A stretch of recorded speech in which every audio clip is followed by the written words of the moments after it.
పడ్డాం మేడం. ఇప్పుడు ఈ రోజు ఒక గంటతో అయిపోతుందా? కనీసం ఒక కార్యనిర్వహణ లేదు, ఒక కంప్లైంట్ బాక్స్ లేదు. అంటే ఒక గంట సేపు ఉండి చూసిపోయిన తర్వాత ఇంకా ఇంత జనం వస్తారు. 10 ఏళ్ల పరిపాలనలో ఎన్నో సమస్యలు ఉన్నాయి, ఎన్నో ప్రజా దర్బార్ అన్నారు. అందరూ సంతోషంతో ఇంత వ్యక్తిపరచుకొని ఇంత దూరం వచ్చిన తర్వాత ఒక్క గంట చెప్పేసి వెళ్ళిపోతే ఇది అన్యాయం అండి. కనీసం ఒక కంప్లైంట్ బాక్స్ అన్నా ఏదైనా వేయాలి కదా. మీ పేరు? నా పేరు రేఖ. రేఖ గారు, ఫస్ట్ ఏంటి అంటే 10 సంవత్సరాల నుంచి ఇలాంటివి ఏవి జరగలేదు. అయితే ఒక స్టెప్ తీసుకున్నారు, ఒక అడుగు తీసుకున్నారు. సో మేబీ ఫస్ట్ టైం కాబట్టి ఏదైనా ఇలాంటి తప్పులు జరుగుతూ ఉంటాయి. ఈ రోజు మేబీ వాళ్ళు ఇలాంటి సమస్యలు వచ్చాయి కాబట్టి రేపు ఇలాంటివి ఏం జరగకుండా తీసుకుంటారు. ప్రాసెస్ ఏంటి, అసలు ఎంతమంది రావాలి, టైమింగ్స్ ఏంటి? అది కాదు మేడం, 9 సంవత్సరాల నుంచి ఇన్ని ప్రాబ్లమ్స్ ఉన్నాయని ప్రతి ఒక్కరికి తెలుసు. మేడం, మీకు తెలుసు, నాకు తెలుసు. ఎన్నో ప్రాబ్లమ్స్ ఉన్నాయని ప్రతి ఒక్కరికి తెలుసు. అయితే ఒక్క గంటలో ఎంత మంది వస్తారన్న అవగాహన లేదా మేడం? ఎట్లా సెట్ చేయాలి, ఎంత మందికి క్యూలో పంపించాలి? పోనీ సారు ఎన్ని సమస్యలు సార్ తీర్చలేడు, ఇంత ఇమీడియట్ గా ఎందుకు తీసుకున్నారు?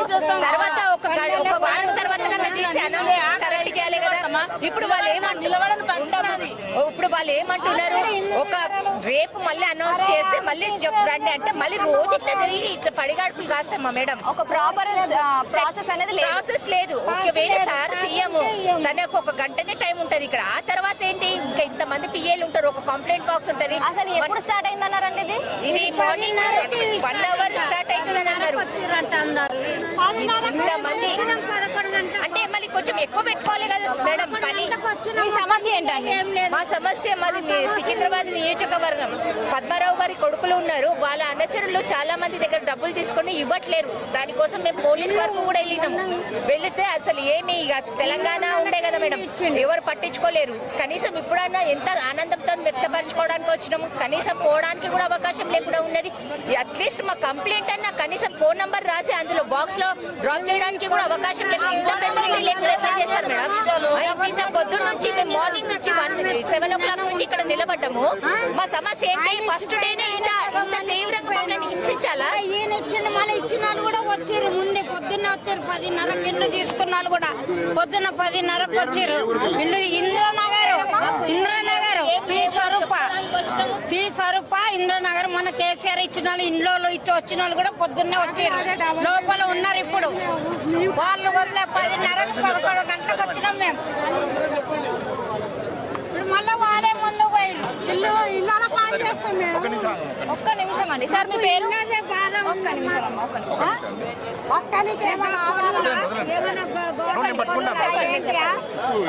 సీఎం గారికి ఆగమ్మ ఒక్క నిమిషం. మీ పేరు సార్? మల్లేష్ అండి నా పేరు. మల్లేష్ గారు ఇక్కడ మనతో ఉన్నారు. సో ఆయన ఏదో మాట్లాడాలనుకున్నారు. సీఎం గారికి ఒక చిన్న రిక్వెస్ట్ ఏంటంటే, కంచెలు బద్దలు కొట్టేసినారు, that is well and good, చాలా బాగుంది. ఇక్కడ పోలీస్ వాళ్ళు గేట్లు వేసేసినారు, ఇది బాగలేదు. ఎంతో మంది ఎన్నో గ్రామాలకు వెళ్ళి కొన్ని 100 కిలోమీటర్లకు వెళ్ళి తిండి లేదు, నీళ్లు లేదు, ఏం లేకుండా బాధపడుతూ వచ్చినారు వాళ్ళ వినతి పత్రాలు ఇవ్వడానికి. ఆయన ఏం చేయాలంటే అట్లీస్ట్ అందరు ఎమ్మెల్యేలను పిలిచి కాన్స్టిట్యున్సీ వైజ్ ప్రతి ఒక్క ఎమ్మెల్యేకు వాళ్ళ సమస్యలు ఏవైతున్నాయో అప్లికేషన్స్, ఇప్పుడు ఓటర్ బ్యాలెట్ ఎలా తీసుకున్నారో ఒక బాక్స్ పెట్టి వాళ్ళ సమస్యలైన ఆయన అందులో వేసుకుని ఎమ్మెల్యేలు పరిష్కరించి ఆయన నోటీస్ తీసుకొచ్చి ఉంటే కనీసం అదైనా హెల్ప్ ఉండేది కదా. ఇప్పుడు ఆగండి ఒక్క నిమిషం ఆగు. ఇప్పుడు టైమింగ్ అనేది ఇప్పుడు టైమింగ్ అనేది ఎవరికి తెలియదు. వీళ్ళు ఎక్కడి నుండో వచ్చేసరికి ఇడిగే 9-10 అయింది. చెప్తున్నా, పొద్దున 6 గంటలకు వచ్చి చేసినారంట. 1-2 గంటల్లో వర్కౌట్ అయ్యేది కాదు కదా. ఒక స్టేట్ సమస్య కదా, ప్రతి ఒక్కరు అప్లికేషన్ పెట్టుకోవాలనుకున్నారు. ఈ రోజే ఫెయిల్ అయిపోయారు. అక్కడ బద్దలు కొట్టారు, ఇక్కడ గేట్లు వేశారు. దిస్ ఇస్ నాట్ కరెక్ట్ కదా. పోలీసు వాళ్ళు ఏమంటున్నారు, వీళ్ళందరినీ బయటకు వెళ్ళగొట్టేసేని అన్నారు, ప్రజాభవన్ అన్నారు. ఇప్పుడు అందరినీ బయటకు వెళ్ళగొట్టేసేని అంటే ఏమన్నా కుక్కలు అనుకుంటున్నారు జనాభా? పబ్లిక్ ఏమనుకున్నారు? ఒక్క రోజులోనే చేంజ్ అవుతుందా? ఈ ఒక్క రోజులోనే చేంజ్ అయిపోతుందా? ఒక్క రోజులోనే చేంజ్ అయిపోయిందా? ప్రజా దర్బార్ అంటే పోలీసులను పెట్టి గెంటేయడమేనా? ముఖ్యమంత్రి గారు ఏం ఆలోచిస్తున్నారు మీరు? ఏం తెలుసుకున్నారండి మీరు? ఓటేసి గెలిపించినందుకు ఇదేనా పోలీసులు మనం దూషించడము, కొట్టించడం, భయభ్రాంతి గురి చేస్తారా మీరు? గేట్ వేసి భయభ్రాంతి గురి చేయడం ఇది నేరం. ఇది రేపు ఎంపీ ఎలక్షన్ లేని విషయం మర్చిపోతున్నారు. కాంగ్రెస్ పార్టీ గెలుస్తుందా? ఒక విషయం మీరు ఆలోచించుకోవాలి. పరిస్థితులు కట్టె పట్టుకున్నాడు అంటే అలాంటి పరిస్థితుల్లో నేను న్యాయం జరుగుతుందని వచ్చిన నాకు మొగడు చేస్తేనే నా పిల్లలు బతుకుతారు. నేను మనసాన వాళ్ళని ఆపరేషన్ చేసుకొని అందు గురించి చెప్పుకోవాలని వచ్చిన మేడం. ఎందుకు వచ్చినా చెప్పుకున్నాను కాబట్టి సార్ చెప్పింది కాబట్టి మన విషయాలు చెప్పుకోవాలని సార్ చెప్పిందని వచ్చినాం అంతే తప్ప రాకుండా అంటే మేము రాలేకపోతున్నాం. ఇక్కడ ఇక్కడ సిద్ధరామప్ప గారు మనతో పాటు ఉన్నారు. ఆయన సమస్య ఏంటో చెప్పడానికి రెడీగా ఉన్నారు. వనస్థలపురంకి వెళ్ళి వచ్చిన ఇక్కడికి వచ్చే వరకు గేట్లు బ్యాడ్ గేట్లు మీ సమస్య సార్? సమస్య ఉన్నది మా భూమి మా జాగా 7 ఏళ్ల నుంచి తిరుగుతున్నా, 7 సంవత్సరాల నుంచి తిరుగుతున్నా. నా 90 గజాల జాగా కంపౌండ్ పెట్టేసారు మున్సిపాలిటీ వాళ్ళు. దానికోసం వచ్చిన ఈ కేసీఆర్కి పెట్టిన అప్లికేషన్, ఈయనకు కూడా అప్లికేషన్ పెట్టిన, దాన్ని మనం సాల్వ్ చేస్తాడు అని వచ్చిన. అది ఏం చేస్తారు అనేది ఇంతకు ముందు ఈ సమస్యకు పరిష్కారం దొరకలేదండి. ఎంత అంద దొరికినా అరవింద్ కుమార్ దగ్గర, శాంతకుమార్ దగ్గర పోయినా,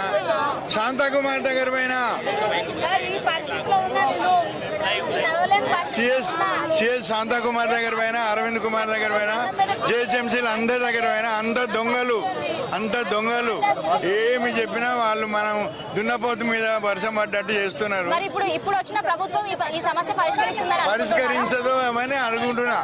పరిష్కరించదని వచ్చిన ఈయన క్లియర్ గా అవన్నీ న్యాయం జరుగుతలేదని చెప్పి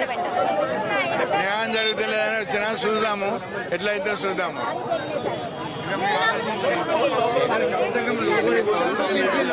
ఒక్కొక్కరు చెప్పండి.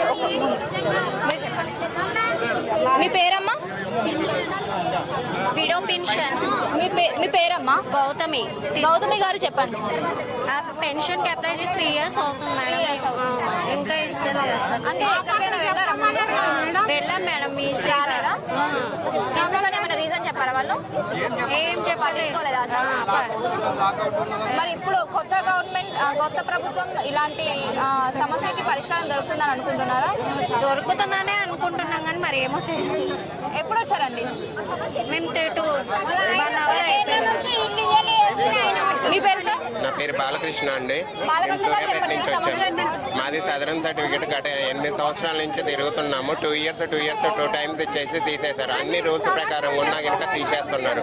ఎంతమంది కలెక్టర్ కాడికి పోయినా గనక కలెక్టర్ తీయడానికి వీలు లేదన్నా గనక పట్టించుకోవట్లేరు. కలెక్టర్ గారు చెప్పినా గనక పట్టించుకోవట్లేరు.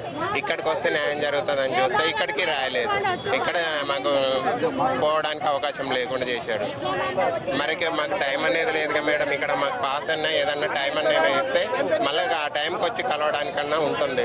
మాకు ఆ టైం లేదు, ఏం లేదు. మేము ఎలా కలవాలి? మేము నమ్ముకొని వచ్చినాం, ఎంతో దూరం నుంచి వచ్చినాం. మేము మా పరిస్థితి ఏంది? తప్పకుండా ఈ ప్రశ్నలు నా పేరు లక్ష్మి మేడం, మా తాండూరు. కాకపోతే నాకు 3 కొడుకులు, కాకపోతే నా ఆడపిల్లలు లేరు. నేను మోకాళ్ళ నొప్పి అని చాలా రుద్దిపించుకున్నా, చాలా చెట్ల మందు వాడినా, చుట్టి కాలేదు. డాక్టర్ ఏసీ హాస్పిటల్లో డాక్టర్ ఏమనంటే బొక్క డాక్టర్, నీ చిన్న వయసులో మోకాళ్ళ నొప్పి కాదు, ఎక్కడో ప్రాబ్లం ఉందమ్మా, నీకు MRI స్కానింగ్ తీసుకుంటే 20,000 పెట్టి MRI స్కానింగ్ తీసుకుంటే దాంట్లో గడ్డ వెళ్ళింది. ఆ గడ్డ ఏంటంటే 4 లక్షలు చెప్పేస్తున్నారు. ఇంటికి వచ్చారు ఎన్నైతే కన్ఫర్మ్ తెలియదు. ఆ గడ్డ చేసిన తర్వాత నేను ఎన్ని నెలలు పంచాన పడతా నాకే తెలియదు. మా పిల్లలకు పుట్టేవారు పెడతా, నా మొగడు వాచ్మెన్ చేసి 2 పిల్లల్ని ఎట్లా చదివిస్తాడు? నేను లేకపోతే ప్రతి దవాఖాన తిరిగేసిన ఒక్కటి కాదు, ఏసీ హాస్పిటల్ అన్ని హాస్పిటల్ తిరిగినా మేడం. ఈ సబ్ కూడా అన్ని హాస్పిటల్ గాంధీ తిరిగి అసలు టెన్షన్ తోటి సొమ్ము వచ్చి పడిపోయినా మేడం. చూసేసి పేషెంట్లని అంత దారుణంగా కట్టె పట్టుకున్నాడమని చెప్పిండు డాక్టర్, కానీ కట్టె పట్టుకుంటలేదు. అది ప్రాబ్లం. అంత బర్వేకమ్మా అని చెప్పేసి అదే పరిస్థితులు వచ్చి అసలు ఇంత పరిస్థితి క్యానింగ్ తీసుకుంటా వచ్చాడు గోళీలు మింగేస్తున్నాం మేడం. నేను అసలు ఎందుకు ప్రాబ్లం అనేది ఉంటుంది మేడం. అందరికి ప్రాబ్లం చాలా ఉంది మేడం.